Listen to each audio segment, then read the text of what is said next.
다 같이 사도신경으로 우리의 신앙을 고백드리겠습니다. 나는 전능하신 아버지 하나님 전지의 창조주를 믿습니다. 나는 그의 유일하신 아들 우리 주 예수 그리스도를 믿습니다. 그는 성령으로 잉태되어 동정녀 마리에게서 나시고 본디오 빌라도에게 고난을 받아 십자가에 못 박혀 죽으시고 장사된 지 사흘 만에 죽은 자 가운데서 다시 살아나셨으며 하늘에 오르시어 전능하신 아버지 하나님 우편에 앉아 계시다가 거기로부터 살아있는 자와 죽은 자를 심판하러 오십니다. 나는 성령을 믿으며 거룩한 공교회와 성도의 교제와 죄를 용서받는 것과 몸의 부활과 영생을 믿습니다. 아멘. 찬송가 298장입니다. 298장입니다.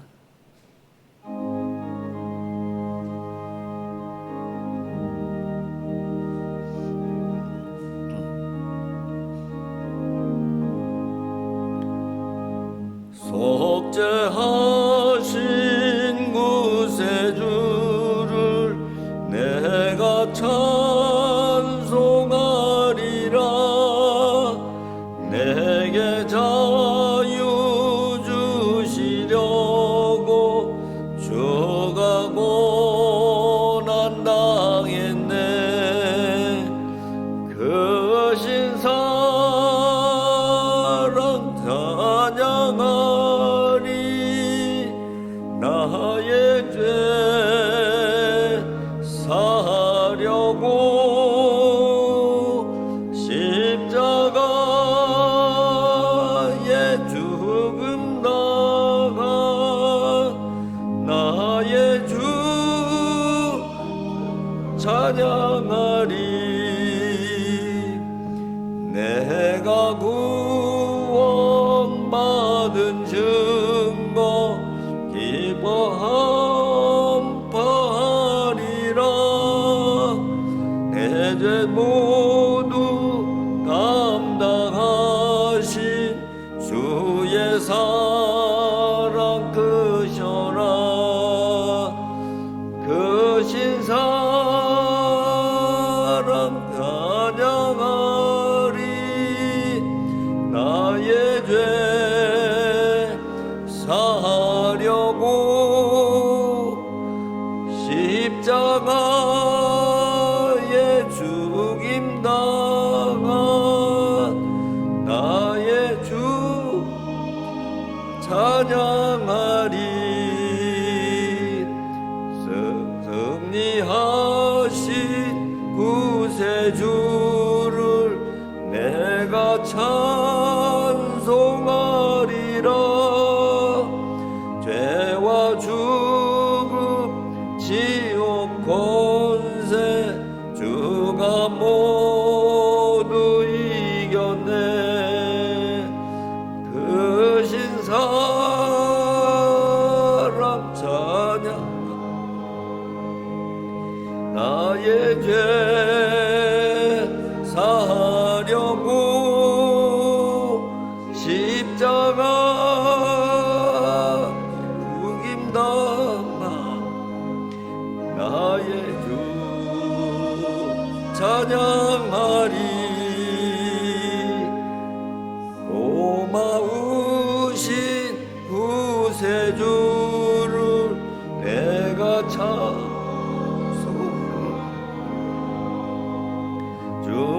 죽임에서 생명으로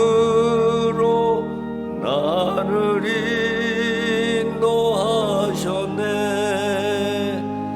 그 신사랑 찬양. 나의 죄 사하려고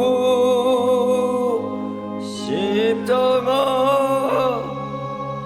죽임 당한 나의 주 찬양하리.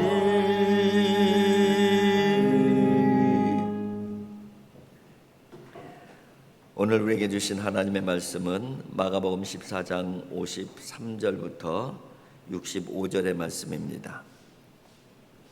마가복음 14장 53절부터 65절 말씀입니다. 한 절씩 교독하겠습니다. 53절입니다. 그들이 예수를 끌고 대제사장에게로 가니 대제사장들과 장로들과 서기관들이 다 모이더라.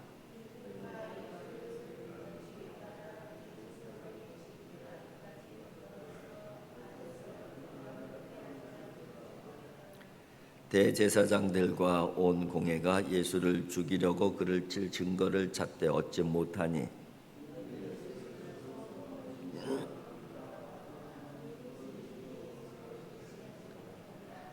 어떤 사람들이 일어나 예수를 쳐서 거짓 증언하여 이르되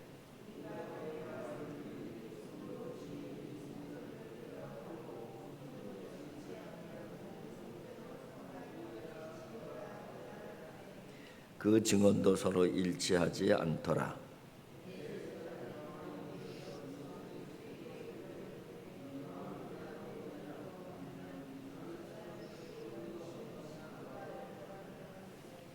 침묵하고 아무 대답도 아니하시거늘 대제사장이 다시 물어 이르되 내가 찬송받을 이의 아들 그리스도냐?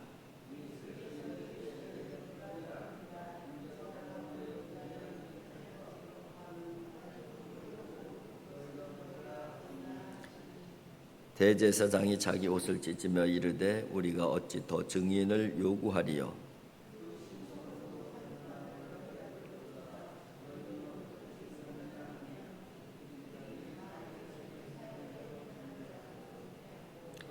어떤 사람은 그에게 침을 뱉으며 그의 얼굴을 가리고 주먹으로 치며 이르되 선지자 노릇을 하라 하고 하인들은 손바닥으로 치더라. 아멘. 이제 예수님께서 이 산헤드린 공회에서 보낸 무장한 무리들에 의해서 붙잡혀서 산헤드린 공회 앞에 서게 됩니다. 산헤드린 공회의 의장인 대제사장이 신문을 하게 되는데 예수님을 칠 작정을 하고 죽일 작정을 하고 증거를 잡기 위한 신문이 이어집니다. 근데 그 재판정에 누구도 따라가냐면은 베드로도 따라간 그 모습이 오늘 본문에 기록이 되어져 있습니다. 오늘 본문 54절에 보면 이렇게 돼 있죠. 베드로가 예수를 멀찍이 따라 대제사장의 집들 안까지 들어가서 아랫사람들과 함께 앉아 불을 쬐더라. 대제사장의 집들 그곳에서 이제 산헤드린 공회 회원들이 모여서 이제 예수님을 신문하게 되는 것이죠. 그런데 그래도 베드로가 한편으로는 다른 제자들에 비해서는 용감하다 그렇게 생각이 되어져요. 다른 제자들은 겁이 나고 다 도망갔는데 그래도 베드로만은 그래도 이 재판정에서 예수님이 어떻게 되나 이렇게 이제 따라온 것이죠. 근데 이제 문제는 뭐냐면은 당당하게 예수님의 제자로서 따라간 것이 아니라 그죠? 멀찍이서 그죠? 멀찍이서 그렇게 이제 따라간 베드로의 모습을 볼 수가 있습니다. 혹시 자기 자신도 예수님의 제자인 것이 발각이 되어서 붙잡혀서 또 예수님처럼 똑같이 고난받고 신문받고 죽임을 당하는 것이 두려웠던 것이죠. 세상적인 관점에서 보게 되면은 이것이 어떻게 보면은 지혜로운 선택이라고 할 수가 있습니다. 위험할 때는 좀 적당히 거리를 두는 것이 상책이잖아요. 손해가 나면은 적당히 거리를 두고 이제 유리하면은 가까이 가고 이것이 어떻게 보면은 세상적인 지혜라고 할 수가 있습니다. 근데 이제 신앙에 있어서는 그런 모습은 별로 좋은 모습은 아닌 것이죠. 유리할 때는 가까이 오고 불편하면은 멀리 떨어진 이것은 어떻게 보면은 기회주의적인 신앙이라고 할 수가 있어요. 이런 기회주의적인 신앙을 갖게 되면은 신앙이 변질되기가 아주 쉽습니다. 이런 기회주의적인 신앙을 갖게 되면 신앙을 깊이 있게 신앙에 들어가기가 참 어려운 것이죠. 이 베드로의 이 순간만큼은 베드로는 어떻게 보면 예수님의 제자가 아니라 기회주의자의 모습을 그대로 보여주고 있다고 할 수가 있습니다. 멀찍이 있다는 것은 뭐가 전제되어지는 거냐면은 도망치기 예비 단계라는 거예요. 그죠? 예비 단계라는 거예요. 그리고 배신과 도피의 수순을 밟고 있다. 이렇게 이해할 수가 있는 것이죠. 결국 베드로가 어떻게 됐어요? 결국 베드로는 그 자리에서 부인하고 예수님 부인하고 도망치는 그런 모습을 보여주고 있습니다. 여러분, 우리가 신앙생활을 10년, 20년 많이 하더라도 늘 멀찍이 서서 신앙생활하게 되면은 우리는 진정한 예수님의 제자가 되어지기는 어려운 것이죠. 사실 예수님의 제자가 된다는 것, 예수님을 따른다는 것은 결코 쉬운 일은 아닌 것이죠. 왜냐하면은 예수님께서 가신 길이 고난의 길이었기 때문에 그래요. 예수님께서 가신 길에는 뭐가 있어요? 십자가가 있기 때문에 사실은 예수님을 가까이에서 따라간다는 것은 그렇게 쉬운 일은 아닙니다.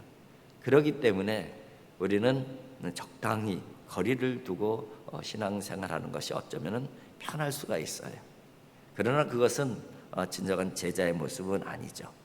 적당히 거리를 두고 내가 좋을 때만 따르는 그 모습은 제자의 모습이라기보다는 어떻게 보면 한 연예인을 따르는 팬 정도, 그런 정도로 이해할 수가 있는 것이죠.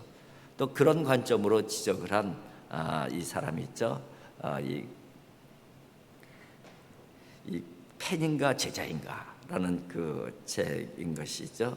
카일 아일드만이 쓴 그 책인데, 우리 신앙이 팬으로서 지금 신앙생활을 하고 있는가, 진정한 제자로서 신앙생활을 하고 있는가, 그 부분들을 돌이켜 보기를 원하는 그런 책이죠. 거기에 내용에 보면 이런 내용이 있어요.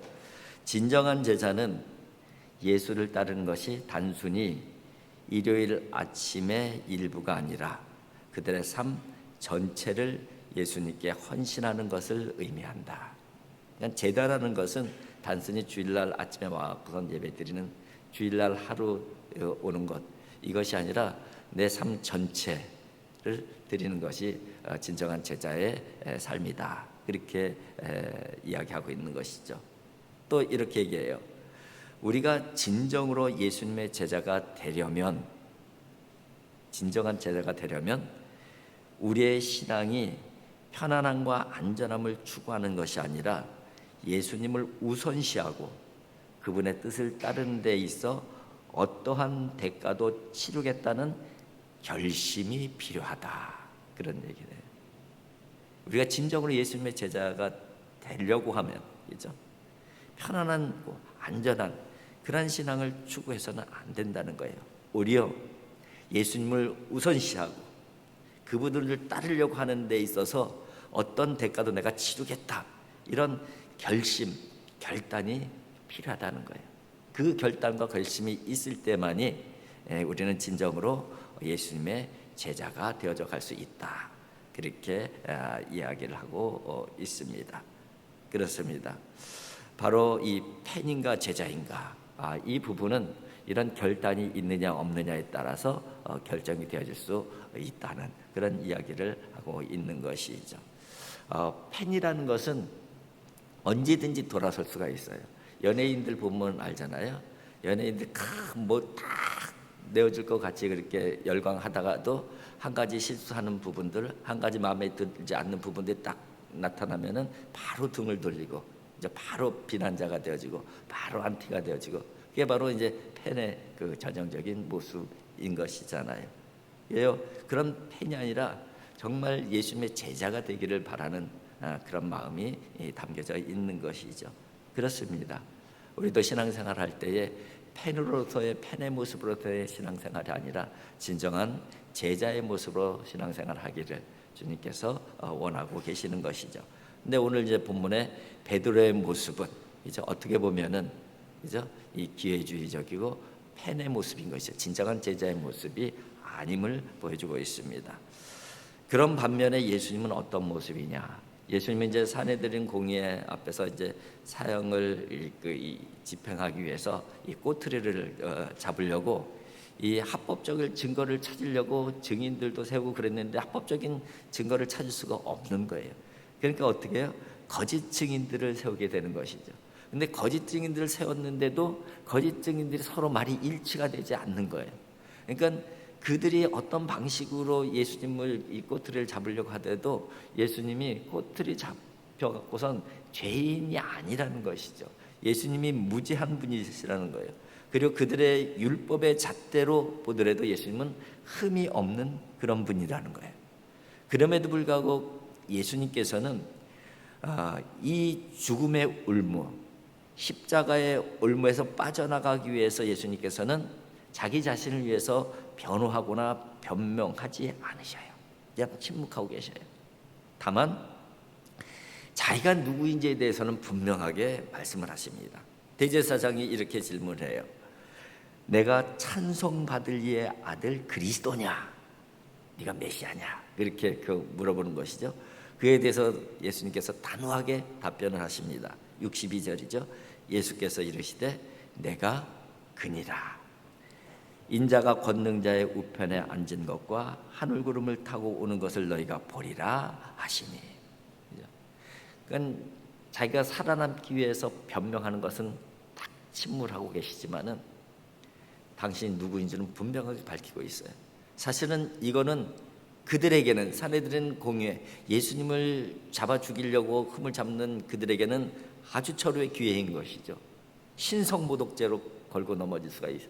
실제적으로 예수님을 신성모독죄로 이 말씀 때문에 이 한마디 말씀 때문에 신성모독죄로 걸어서 예수님을 이제 십자가로 몰아가고 있는 모습을 볼 수가 있습니다. 오늘 본문 말씀 정말 신성모독죄로 몰아가는 모습이 그대로 기록이 되어져 있습니다. 64절 65절입니다. 그 신성모독하는 말을 너희가 들었도다.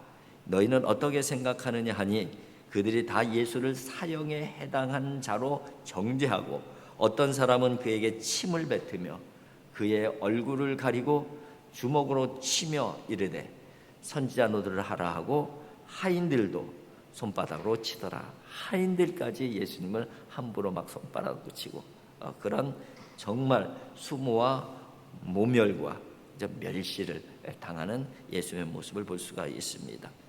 오늘 본문을 통해서 분명한 것은 예수님은 하나님의 아들이시라는 거예요. 그리고 우리를 구원하시기 오신 메시아라는 거예요. 예수님께서 직접 답변. 내가 그다. 내가 그리스도다. 내가 메시아다. 예수님께서는 분명히 말씀하셨죠. 예수님께서 이런 말씀을 하신 것은 딱 두 가지 생각할 수가 있어요. 하나는 예수님께서 진짜 하나님의 아들 메시아이든지 아니면 예수님이 정신병자이든지, 그죠? 내가 메시아라고 얘기한 거는, 그죠? 진짜 하나님의 아들 아니면은 뭐가 어떻게 좀 이상하게 된 것이죠. 근데 예수님은 이상하게 된 분이 아니거든요. 예수님은 하나님의 아들이신 것이죠. 예수님은 메시아인 것이죠. 그죠?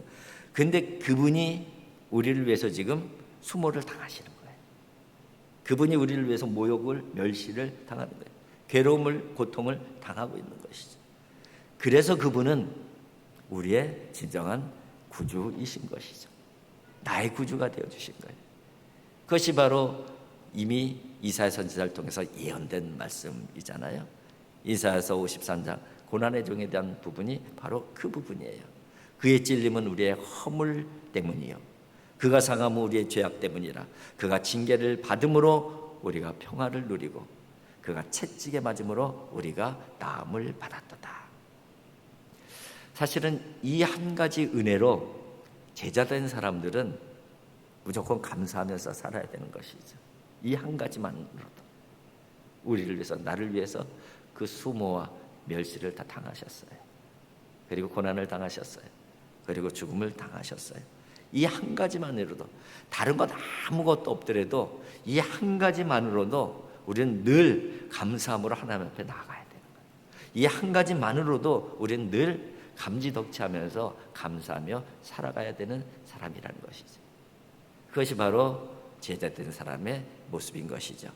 오늘도 그 예수 그리스도를 다시 한번 우리 마음에 우리와 함께 하신 예수 그리스도를 기억하면서 오늘도 감사로 우리의 발걸음을 옮겨갈 수 있는 믿음의 사람들이 되어질 수 있기를 주님의 이름으로 축복을 드립니다.